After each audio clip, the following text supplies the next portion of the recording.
વિહળાનાથ મિત્રો, આજે છે અમા એટલે અમારે જવાનું છે પાળિયાદ અને અમે આવી ગયા છીએ ગામમાંથી અમે પછી નીકળ્યા એટલે અમને સીધા માલધારી હામાં મળ્યા. જય ઠાકર કરીને અમે આગળ વધ્યા એટલે અમે સીધા ગઢડા પહોંચ્યા.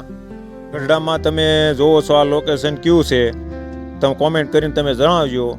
અને પછી વિચાર આવ્યો કે આપણે દ્વારકેષ્ટીમાં સા પીને પછી આપણે જવાનું છે એટલે અમે ધીમે ધીમે હાલતા થયા અને સીધા અમે પહોંચ્યા દ્વારકેષ્ટીમાં. ત્યાં અમને અમારા મિત્ર મળી ગયા. એ પોતે એને સાની હોટલ છે, રામ રામ મળી જાય ઠાકર કરીને અને પછી અમે બેઠા. ભરત છાટિયા છે એની હારે ઘડી એને ફાંકા માર્યા અને પછી બેઠા એટલે એને અમને સા આપી અને સા પીધી. એક નંબર સા મિત્રો, તમે પણ સા પીવા આવજો. દ્વારકેશમાં સા પીને અમે સીધા ગયા સ્વામિનારાયણના મંદિર બાજુ. ઘેલો નદીમાં જોયું તો આ સફાઈ અભિયાનનું કામ ચાલુ હતું અને ઈટાસી હાલતું હતું અને ત્યાંથી સીધો ટર્ન મારો ત્યાં પાછા અમને માલધારી હામાં મળ્યા એટલે પાછા ગાય માતાના દર્શન કરીને અને પછી પાછો યુટર્ન લીધો. જોયું તો ઓહો પરસોત્તમ મહિનામાં ગોપીયું ઘેલો નદીમાં નાય અને ભગવાન સ્વામિનારાયણના દર્શન કરે માણસો. આ સ્વામિનારાયણનું મંદિર તમે જોઈ શકો છો મિત્રો, એનો ગેટ છે ને સીધા ગઢડા રોડે અમે સીડ્યા સ્વામિનારાયણના મંદિરેથી અને ત્યાંથી સીધા ગઢડા બોટાદ રોડે અમે સીડ્યા અને સીધા પહોંચ્યા બોટાદ. આ જુઓ મિત્રો, આ કયું કારખાનું છે, કોણે હીરા ગયા છે તમે કોમેન્ટમાં જણાવજો. ત્યાંથી અમે સીધા સર્કલે ગયા. સર્કલેથી સીધી અમે ડાબી મારીને એટલે સીધા અમે પહોંચ્યા સીધા પાળિયાદ રોડે. જોયું ત્યાં ટ્રાફિક, હો ભરતને કીધું ઘડીક ફોન પકડી રહ્યા, આમથી આમ કાવા મારીને હું ગાડી કાઢી લઉં. પણ જોયું ત્યાં તો તગાવાળો સાઈડ આપે નહીં, સાઈડ કાપે નહીં. તોય મેં તો જવા દીધી ભાઈ અને સીધા પહોંચ્યા અમે પાળિયાદ ગયા. પાળિયાદનું બોર્ડ આવ્યું તો એમ થઈ ગયું કે જય વિહળાનાથ અને અમારી મોર ઠાર થઈ. જોયું ત્યાં ભરતને કીધું આવી જ લેવાની થાય છે આપણે. પછી મિત્રો અમે આવી ગયા ગાય માતા સર્કલે. તમે જોઈ શકો છો ગાય માતા સર્કલ અને અમે ત્યાંથી સીધા જ ચડી ગયા પાળિયાદ વાળી બજારે.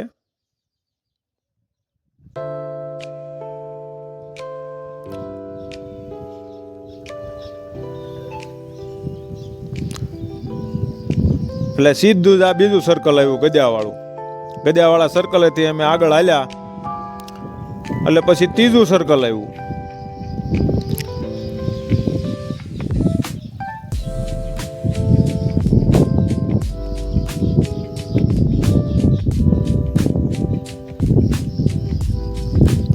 ત્યાંથી અમે સીધા ગયા પાર્કિંગમાં જોયું ત્યાં ગાડી મૂકવાની જગ્યા નહીં. કાંઈ વાંધો નહીં, કીધું આપણે ગમે ત્યાં મૂકીને વ્યાજ કરવા છે આપણે દર્શન.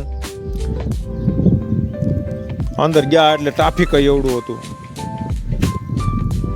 આ તમે જોઈ શકો છો મિત્રો,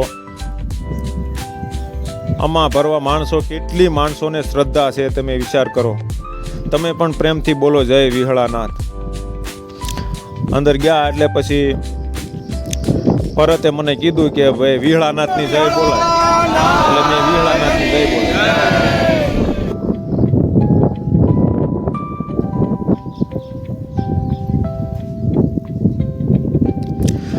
આ મિત્રો તમે પણ દર્શન કરી શકો છો. પ્રેમથી બોલો જય વિહળાનાથ.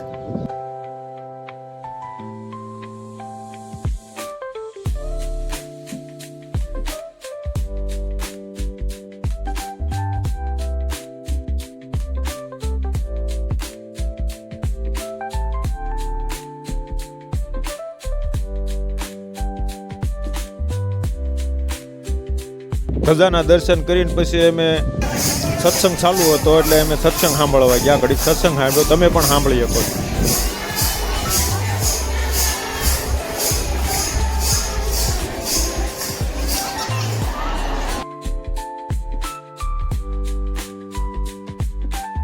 પછી સીધા અમે ત્યાંથી ગયા વિહળાનાથનું જ્યાં જન્મ સ્થળ છે ત્યાં અમે દર્શન કરવા ગયા. ત્યાં પણ એટલું ટ્રાફિક હતું, માંડ દર્શનનો વારો આવ્યો.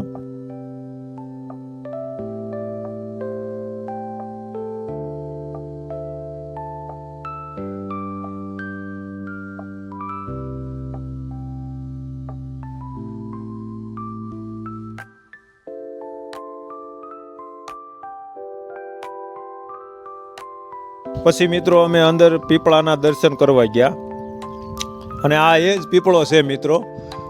જ્યારે વિહળ બાપુ દેવ ત્યાં ત્યારે આ પીપળો રોયો હતો એવું કહેવાય છે.